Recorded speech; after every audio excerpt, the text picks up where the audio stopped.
Now, more details are emerging of the sickening attacks on Israeli communities and kibbutzes by Hamas terrorists.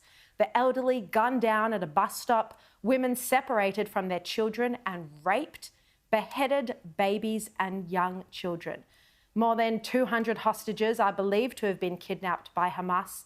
They're reportedly not letting them go. Some, about 3, might have been released. Dozens remain unaccounted for. One of these hostages, Adina Moshe, is a 72-year-old grandmother, and she can be seen here being taken away by terrorists after they killed her husband before her very eyes. Her nephew, Eyal Nouri, wants her released for humanitarian reasons. She's very ill, and he joins me now live from Israel. Thank you so much for your time. So what happened, and how did you first learn that they'd been kidnapped? It took some time. You should understand that this kibbutz near Oz is a small village with not too many people, and they live there together with their son, Amos Moshe, who stayed few houses nearby with his 5 children in the safe room. Now, the safe room is intended to protect against missiles. It was not intended to protect against murders that coming to slaughtered house by house. And he stayed in his room for 7 hours, holding the handle, not to let them open the door. And they shot at him, they threw grenades, they burned the house. The door was heated in a way that he got burned in his hand because it's a metal door, but he didn't open the door.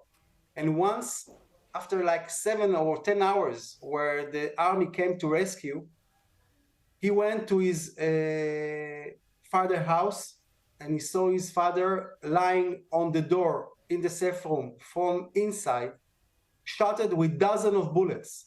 They killed 75 years old man with thousands of bullets. And the window was open, and my aunt was missing. So we started looking all over the media, the social media, and we found out from 2 sources.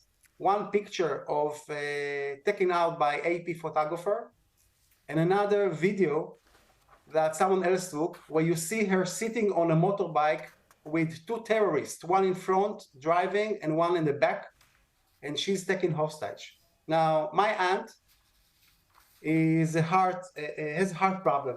She had a pacemaker implant in her heart about 4 years ago. She needs daily medication. She's not a healthy person.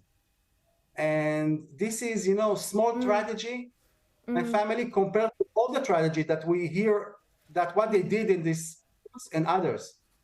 They took pregnant women with a knife, cut her baby out of her stomach, and tied her to a motorcycle where her baby is tied behind her with from her belly.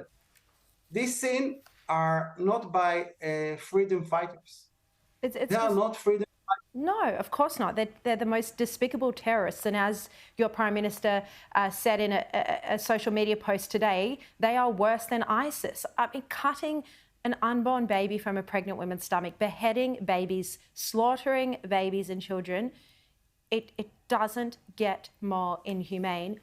Eyal, how hopeful are you or not that your family will be released?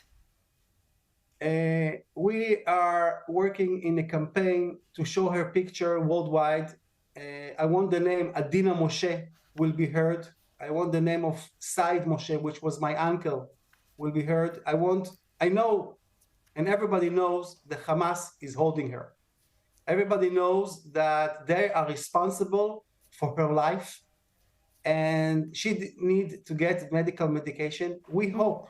We tried through my partners, and I have a lot of partners in the Palestinian side, which we are working with them in Bethlehem and in other places.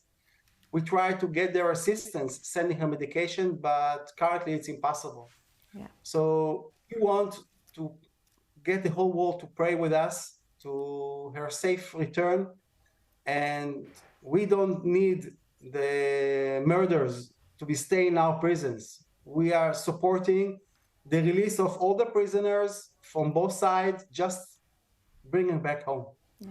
All right, Eyal Nouri, thank you so much for joining us to speak to Australia tonight, and we wish you and all of your family and all of your countrymen love and prayers. Thank you.